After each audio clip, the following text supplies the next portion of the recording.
네, 박용진 의원에 이어서 질의 드릴게요. 1억 7천 차용한 건데요. 이게 보니까 아드님이 30살에 집을 장만하셨어요. 그런데 그때 9억 7천만 원짜리 집을 30살에 장만하더라고요. 맞죠? 네. 네. 자기 돈은 1억 4천이고 나머지 돈이 다 차입인데 그 1억 7천 빌려준 게 맞나 하는 생각이 좀 듭니다. 예금 거래 내역 저희한테 제출해 주셨어요. 그래서 이렇게 다음 PPT 한번 봐주시면 저렇게 먹칠이 되어 있는데 먹칠이 완벽하게 안 돼서 이렇게 비춰보면 이게 보입니다.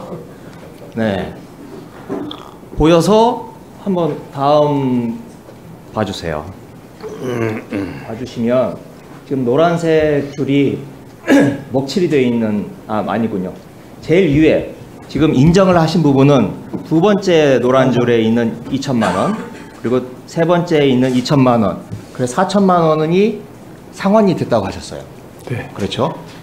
그런데 그 위에 보면 2월에 3천만 원 그리고 밑에 1억 또 밑에 4천만 원이 두 번째 아드님께서 우리 후보자에게 돈을 보내요. 그래서 빌려주기는 1억 7천을 빌려줬다라고 말씀을 하셨는데 아드님이 우리 후보자님에게 보낸 돈은 2억 1천만 원입니다. 어떻게 된 거죠? 이게 1억 7천만 원만 빌려준 것이 아니고요. 네. 그 2020년 11월인가 12월쯤에 3천만 원을 빌려줬습니다. 네. 그런데 그게 21년 2월 달에 3천만 원이 변제가 된 것이고요. 네. 그리고 그 무렵 1월 달에 1억 7천만 원을 빌려준 것에 대해서 두 번에 걸쳐서 4천만 원을 변제를 받아서 1억 3천이 남아 있는 겁니다. 네. 그리고 저기에 남아 있는 1억 4천 부분은 제가 그 23년 몇 월인지 정확하게는 기억이 나지 않지만 잠시 돈이 필요하다고 해서 1억 4천을 빌려준 적이 있습니다. 그래서 그 돈을 바로 상환을 받은 겁니다. 그러면 이게 재산 등록에 포함이 안 되는 건가요? 지금 다음 PPT를 한번 봐주세요. 재산 신고를 보면 지금 계속 1억 3천만 원으로 재산 신고가 돼 있는데 차용을 해준 걸. 그게 재산 신고는 매년 연말 12월 31일을 기준으로 하고 그 중간에 거래가 왔다 갔다 한 부분에 대해서는 상세 내역을 신고하지가 않습니다. 그래서 연말에 남아있는 것을 기준으로 썼기 때문에 저렇게 신고가 된 것입니다. 네, 알겠습니다. 하여튼 결론적으로 말씀드리면 아까 우리 박용진 의원이 지적했던 것처럼 30살 먹은 아드님이 9억 7천짜리 집을 구하는데 단순히 1억 7천만 대여를 해준 건 아니고 그때그때 필요할 때마다 1억 4천, 3천 더 추가로 1억 7천을 더 빌려줬다 받으신 거네요? 네, 어떻게 보면 그렇습니다. 네, 알겠습니다. 다음 PPT 한번 봐주실래요? 그 후보자님께서 공무 출장을 다녀오셨어요. 2003년도에 국제화 연수인데 이때도 7월 말부터 8초, 7말 8초에 영국 등에 다녀오셨는데 그때 두 아드님이 같이 동반을 한 걸로 되어 있습니다. 그래서 나이를 따져보니까 그때가 초6, 중1 이렇게 됩니다. 네. 네.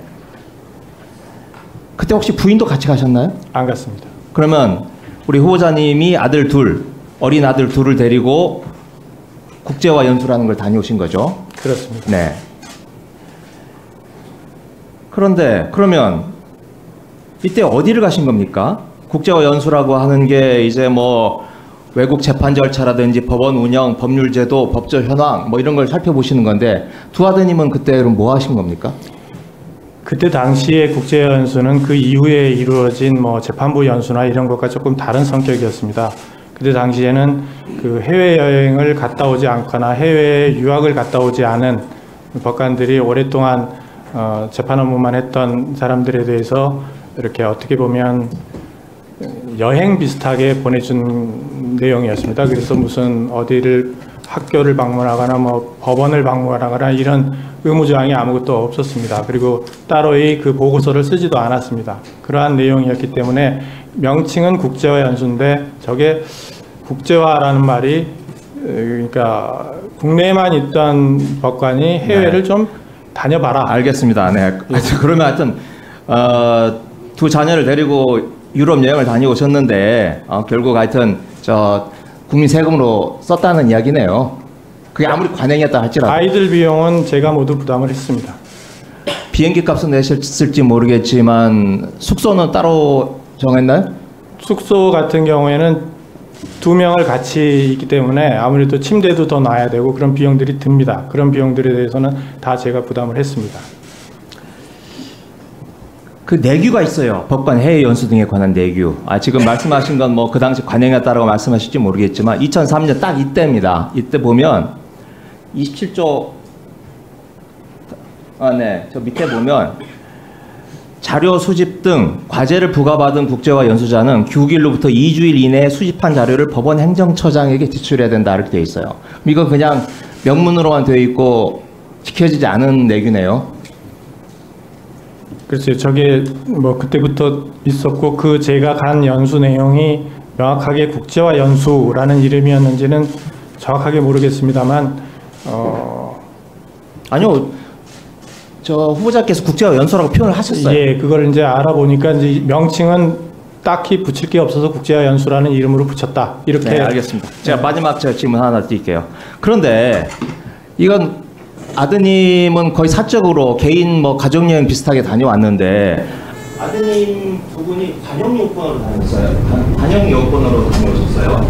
근데 저희들이 알아보니까 외교부에 한번 문의를 해보니까 이런 경우에 단기 출장의 경우 자녀의 관용요건 발급은 안 된다 이렇게 되어 있는데 왜 관용요건을 이용을 하신 거죠?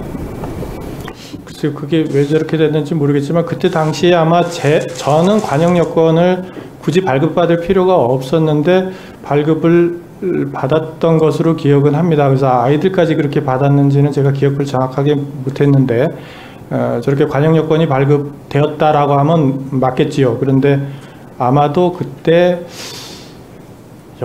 오히려 관용 여건이 또 불편한 것이었는데 저거는 단수로 처리되는 것이어서 아마 그렇게 했지 않았나 이렇게 생각이 듭니다. 네, 하여튼 뭐 판사님 내쓰시는 건 아는데 그래도 이렇게 세금으로 아무리 관행이었다 할지라도 이건 뭐 법원 전체적으로 점검을 하거나 해야 되는 사항인 것 같습니다. 동의하십니까? 네, 그런데 제가 그 이후에 그 뭐 공무로 해외에 나갈 때 뭐 어긋나게 나간 적은 없습니다. 그 외에도 2번 정도 해외를 나갔는데 그때는 저만 당연히 판사들하고 같이 이렇게 출장을 가고 거기에 맞춰서 다 보고도 내고 그랬습니다.